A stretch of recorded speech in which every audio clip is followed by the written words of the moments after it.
So good to see you. Welcome back. Thank you so much for having me. I'm excited to be here. So, I wanted to have you back to have a very specific conversation because you were sharing recently, well, you've been sharing over months about kind of a journey that you've had in the retainer world. And for some background for our listeners, if you didn't listen to our last episode, which people love, you should go back and listen to that episode. Emily is queen of niching and intensives and has done such an incredible job, is very inspirational in our whole community. But she kind of went back trying to do retainers for a little bit, and we've been following her journey. And so I wanted to bring you on and just kind of talk about all of it, if you wouldn't mind. Like, let's just unpack it because I think people all want it. Even when they hear me talk shit about Yeah. it, they still want it. And I feel like you're the perfect test of that. So why don't we just start by give us a refresh of how you were running your business before you implemented the no BS model, and then how it shifted when you went into intensives. Yeah, so I had started working with a business coach who had done the traditional agency thing where she built up retainers and hired staff and then sold off her business and moved into the coaching world. And I loved what she was doing. I thought it was amazing. I had always felt like I was laughing because I was listening to your episodes this morning, the last two episodes about the coaching coaches or whatever, like making fun of the coaching world. And I'm just laughing at that because I am a natural coach. I think a lot of people come to me for advice, so that was really attractive to me when I first started working with her. And so I did the thing. I was booking retainers. I had hired staff, and my biggest retainer dropped out with no notice and was months late on invoices. And you've heard this story 100 times, I'm sure. My dog died, and I was sitting in the parking lot at the emergency vet, waiting to hear what was going to happen. And I fell down your rabbit hole, and I was like, you were speaking my language, saying everything that, was going through my head at the moment. Am I going to have to close up shop and go back and find a new, fire all my staff and go back, and this is my life is over. What am I doing? I got away from corporate to have freedom and autonomy and not feel stressed out all the time. And here I was overwhelmed and overworked and with nothing to show for it. So yeah, I went full into the program. I remember you fighting with me and trying to tell me no, just go out and get clients. And I was like, I have a little because one of the first things that you told me was let go of your staff. You don't need them. Yeah, I remember that. And I was well, I felt terrible about it, of course, because you want to Yeah. be a good boss and provide and whatever. But that gave me a little bit of a runway. So then I wanted to do it right and set up my website and, kind of get my messaging up before I started really selling it.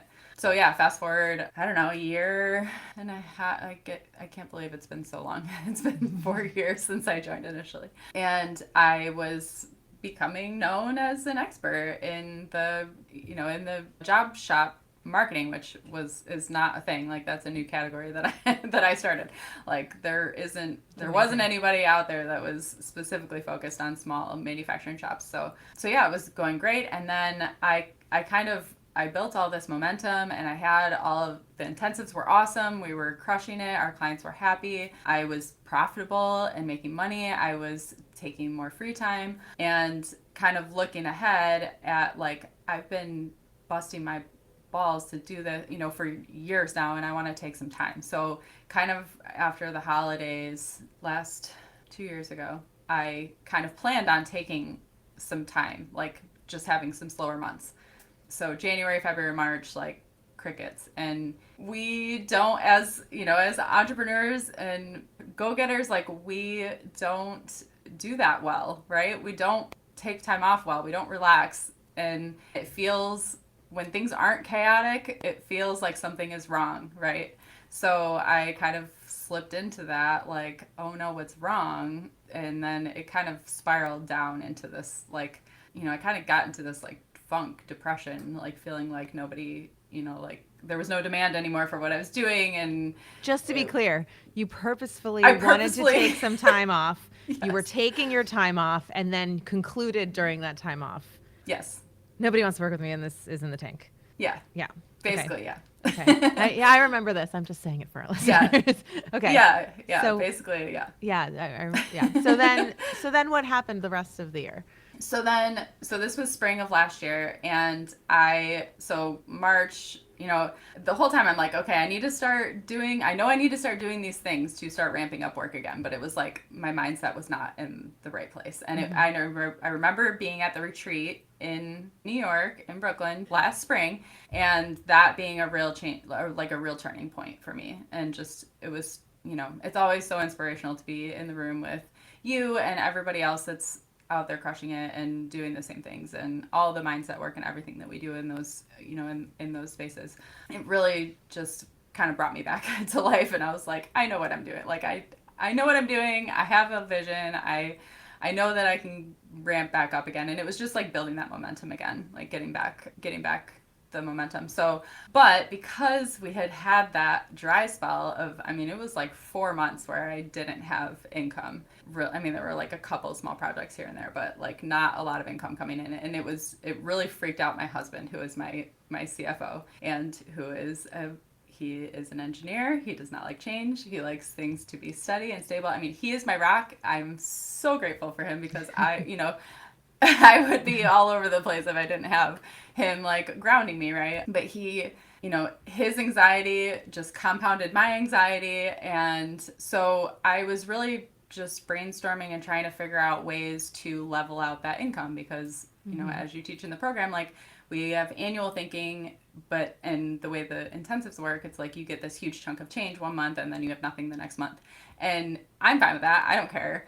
I know that it's going to level out in the end, but to him, it's like unpredictable and chaotic. So I was trying to figure out ways to smooth that out. And I guess the other backstory to this is that I had a software company that was interested in investing in my company. Right. This was 2024, by the way. So this was the retreat of May 2024. Yes. That was the middle of this year. And I remember the software company. Yes. Yes, and what they wanted to see was recurring revenue, which I had gotten rid of because of the intensive process. And so I was like, well, maybe there's a way that I can combine the intensives with the retainer model and have some recurring revenue. So that was my idea, and it was like, okay, we're going to do retainers, but we're going to do them in an intensive manner, and it's going to be quarterly. We'll meet with our clients instead of monthly, because I thought that would like change things.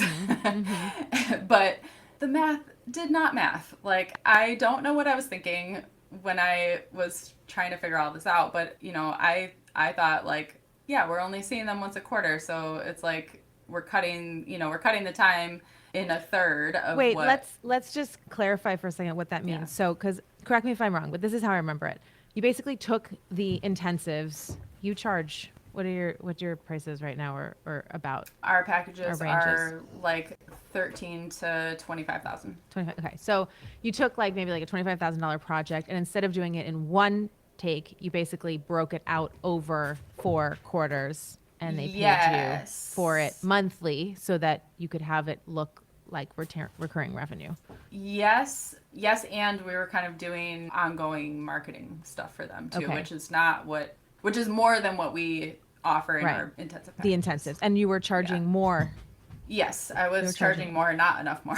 You were charging not nearly enough more. No, this is exactly it. It's like, okay, well, we're charging more, and it's coming in consistently, and doesn't that sound good? But actually, to your point, the math doesn't math. Like, it doesn't matter if you're charging more, if you're doing so much more, and you're doing it over a long period of time.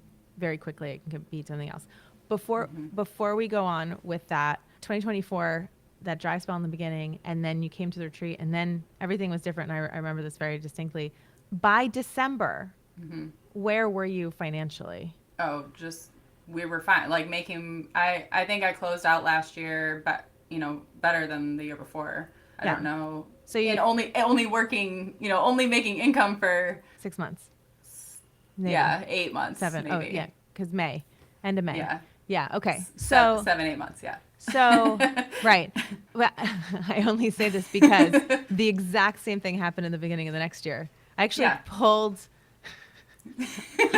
your story up to explain it, because I was like, to explain it to you. I was like, look, And I was like, because no, this is, I mean, thank you so much for sharing this and being vulnerable. I think it's important. I do the same thing, right? It's like the next year took some time off because I remember in late 2024, you were like, I am exhausted because I've just been booked with projects for like Yeah. since the retreat. I've just been doing all these projects and we're closing our best, our revenue is higher than it was last year. So it's all hunky dory, but like I need to take some time for myself. So Yeah. I'm going to take some time. And then sure enough, like a month or two later, you were like, oh my God, no one's going to hire me.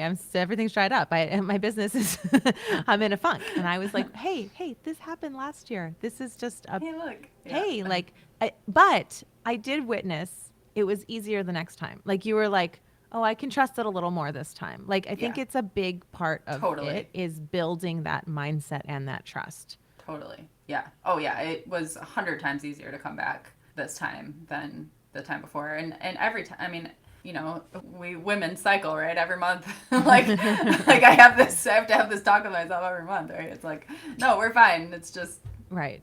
this phase, right? It's the adjustment to the idea that as long as you make all the money in the year, why can't it be that I have some time to rest and I have some time to all this? Okay, so sorry, I just wanted to put that pin in. Okay, so then you start doing this kind of recurring revenue model, which is, I would say it's more like a payment plan where you're working with the client. I mean, you're calling it, you were charging it as a retainer, but was it ongoing forever, or was it like, we're going to do this for 12 months? It was a 12-month commitment Okay. for each of our clients. And it was contained fairly well. Like the actual interactions with the client were fairly well contained still within because you still intensified it. Yeah, it wasn't like a whole mess. It was just that you were dealing with these clients, you were working with them for 12 months. Yeah, so the problem was 12 clients times 4 quarters is 48 weeks or 48, intensives, right? Which is basically an intensive a week for the entire year with, maybe 4 weeks off. And it was way too much. It was so insane. Like, we did so much client work this year and it was great. I mean, it really helped. Like, I'm glad that it all happened this way, right? Yeah, sure. Like, I'm glad that it all played out this way because I learned a lot of really valuable lessons. Tell us. Yeah. So, I mean, the first one is like, understanding my team's bandwidth, and realizing that there's, we have to have time to market ourselves too, and to, right, the whole 50-25-25 rule. Like, we weren't spending half of our time on, I mean, I had time still to get out there and get on podcasts and do the things that I needed to do, but it was, for my team, it was too much. It was like we were just back to back to back. We never had breathing room. And working with clients on that ongoing basis, there is still so much back and forth that has to happen. Even though I intensify the process, like, clients are still not going to make all of the decisions that they need to make right in that moment. And so there was still just like so many things that I was having to chase still. Like, I hired a whole new person to kind of manage these retainers, and like, oh, it'll be great because they'll take care of that and I'll do all this other stuff. And it didn't work out that way at all because my clients trust me, and I'm the expert, and I'm I'm the one that they come to. So it really didn't free up as much of my time as I thought it would. Right. So yeah, the other. It sounds like if you had been able to charge, I don't know what the number is, but like, let's say that everyone just paid twice as much, you could have hired 2 more people and then maybe you could have been out of it more or something like that. Yeah. Like there's a number where this can start to work because there's more team, but it becomes a much bigger machine that you're filling now. And now you've got much more overhead that you need to keep bringing those people in to sustain. Yeah. And the other thing that I'm discovering for my clients too is that the stuff that we're doing for them is not it's not rocket science, right? It's stuff that they can do themselves with the right guidance. So, and because of my clients all a lot of them have to have these certifications, and they get audited by these certifying bodies for having these specific manufacturing certifications, and their marketing is part of that. And so everything that we do for them, like, they have to approve they have to read every last word of everything that we're doing. Uh-huh. And that getting those approvals is such a pain in the ass. It's like such a long, ridiculous process. So why not, why don't I just show them how to do it and let them do it themselves? Because that's what they should be doing anyway. So I think what's similar with my clients to the, 1 to 3 service businesses that you're talking about, like they are selling their expertise and capabilities at the end of the day. So a lot of what I've learned in this program, I think, really applies to them. Where it is a little bit different is they are delivering a physical product, but that changes based on their, their orders or whatever. But the way that they market themselves is similar. Like the face, the owner of the business needs to be the face of the business. They need to be out there making connections and, building relationships. It's very relationship-based business. So having somebody internally that can capture more of that day-to-day stuff and be boots on the ground and doing the things like that just makes so much more sense for them. So that's what I'm like really pushing them to do. So now I'm having to take all these clients and like offboard them, right? Like find them a natural next step and help them transition in a way that's going to continue to work for them, because we've done a ton of work to like get them to this position where they're at. And they're all really happy with what we've done. So it's kind of like this thing where they're like, you're what now? You're not going to help us anymore? Like, I can't keep paying you for this? Why? So what we're doing is building a mastermind program to give them support, but more in like a group setting. And, they kind of have to come to us instead of us being the driver behind getting all this stuff done. Makes perfect sense. So really, you kind of tried retainer model, and where have you landed? Are you offboarding people and going back to, what are you going back to? Back to intensives. You just straight up intensives. Straight back, Music to my ears. And how does your husband feel? How does your husband feel? He is so happy. We have never been so fat. Like our accounts are so fat right now, and he's like happy as a clam. So didn't you just redo something in your house, or weren't you about to? We're working on it. Yeah. Doing a renovation. He's got to finish his boat project first, but okay. We're getting there. I love it. So he's good. So just keep him. Him happy. Yeah, and I'm still planning on, I'm still offering payment plans to my clients, because that helps him and my clients too, to be able to just pay. Right. So they're basically getting, if they need it, they get, but instead of breaking up the work, I'm doing all the work up front, and then still they just pay it over time. They just pay it over time. Yeah, I mean, as long as we know they're going to pay it, it doesn't really matter to us that much. And I want to note that I love that you're going into the masterminds. You have the audience, you have the authority. I'm going to say this for everybody who's listening, because I always have to do my little PSA, that Emily, we talked about this for years, right? Like this was always something you wanted to do. And I actually kind of pushed back for a little while. I was like, don't do it yet, Emily. Like, it's not quite time yet. And you may feel differently, but I feel like it. No, you did. And I'm glad that you did. Because now when you launched it to an audience that was ready to pay you, that was hungry. I mean, the first time you mentioned this, you had a bunch of takers, right?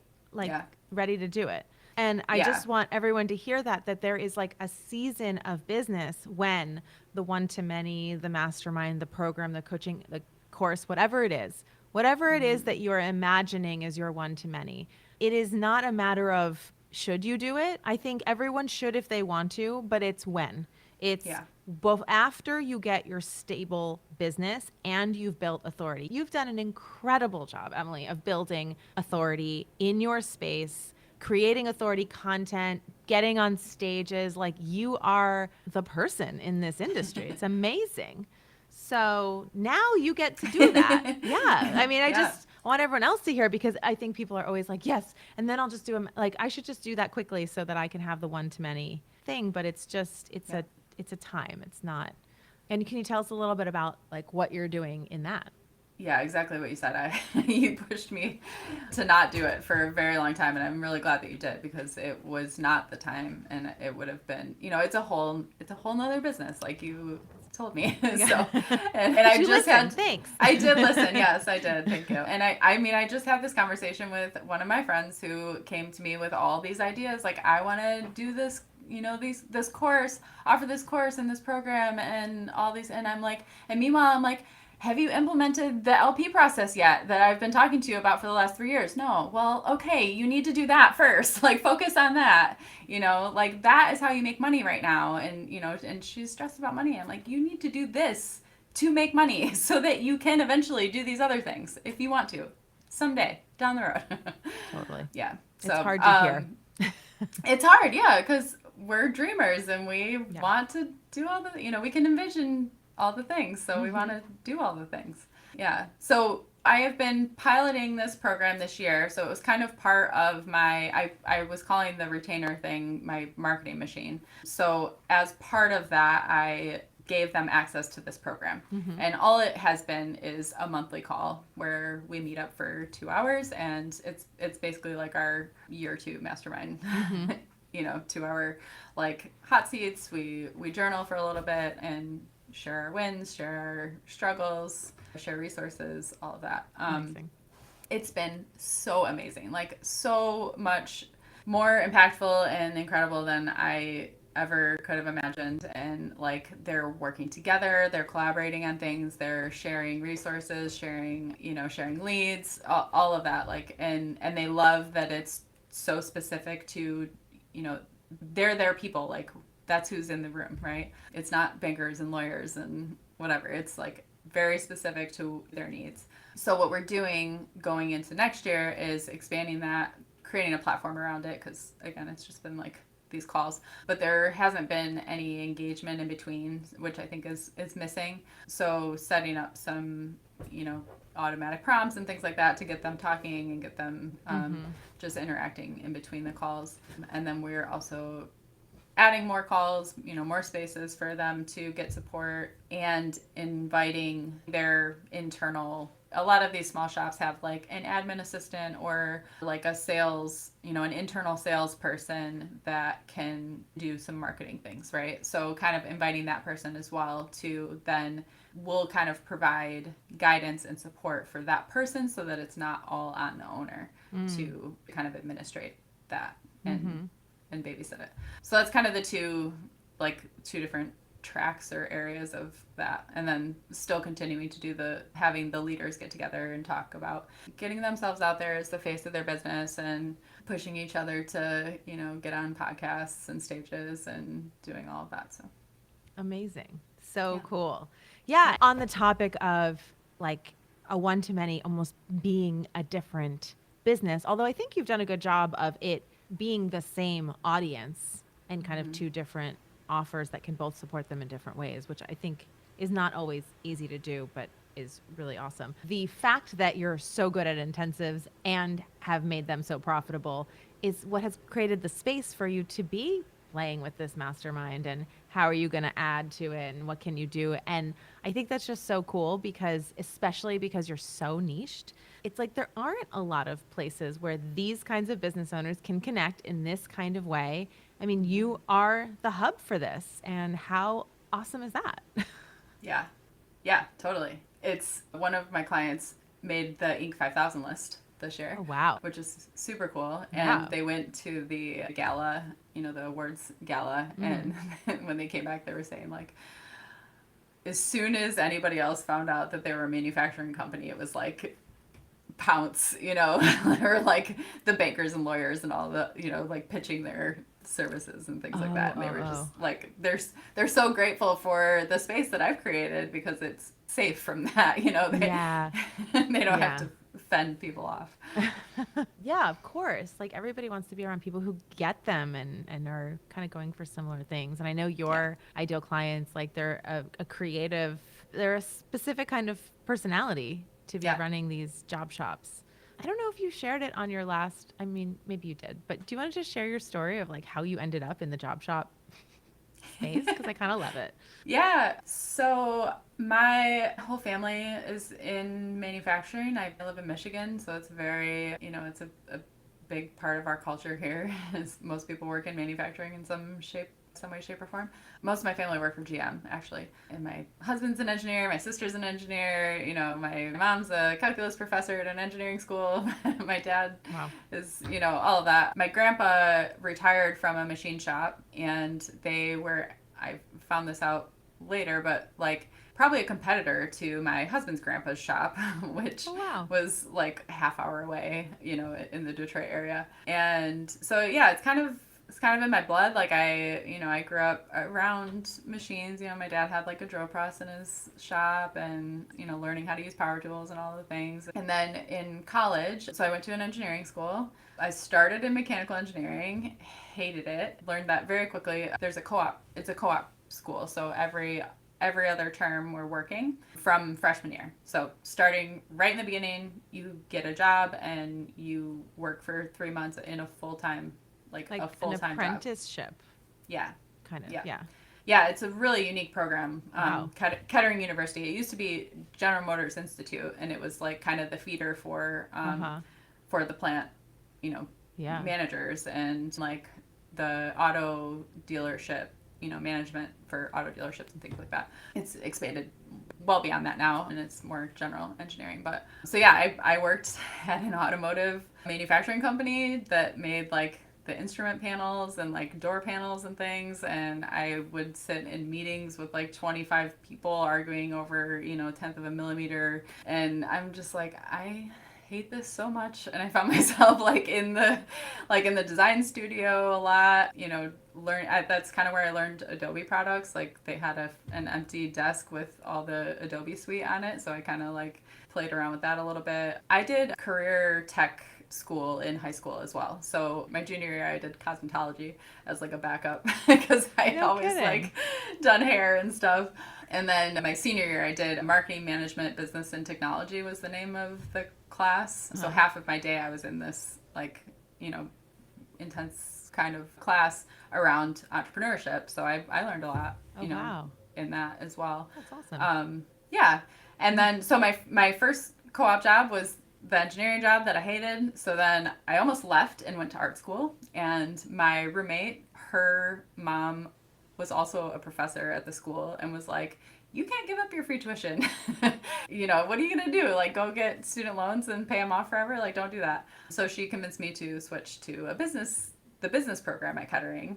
It was, it's the only like non-engineering tech kind of program that they offer, but it was like, you can do anything with a business degree. I'm like, all right, sure. And then I kind of gravitated toward the marketing side of things, so that's kind of how I ended up in marketing. And then I worked in the toy industry for a couple years in Chicago, and then I had to move closer to home because of my health. I have Crohn's disease, and it was all out of whack in college because college kids have great lifestyles, right? We take such good care of our bodies when we're in college.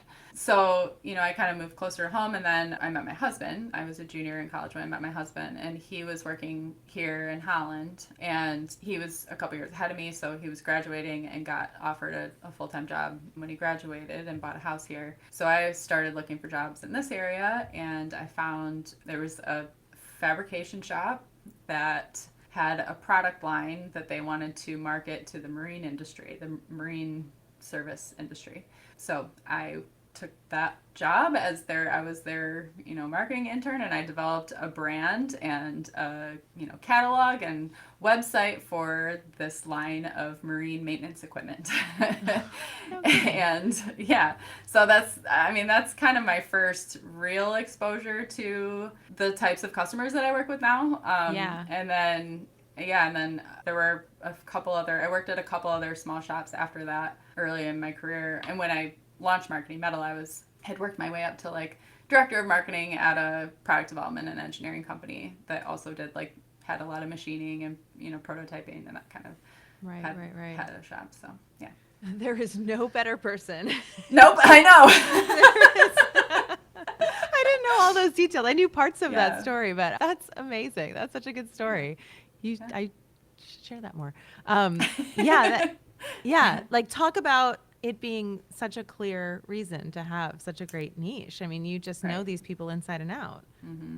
Yeah, well, and when I first started Marketing Metal, I called it that because I had intended to, I knew manufacturing was probably going to be one of my main customers, but I wasn't that specific about it. Like, it was No.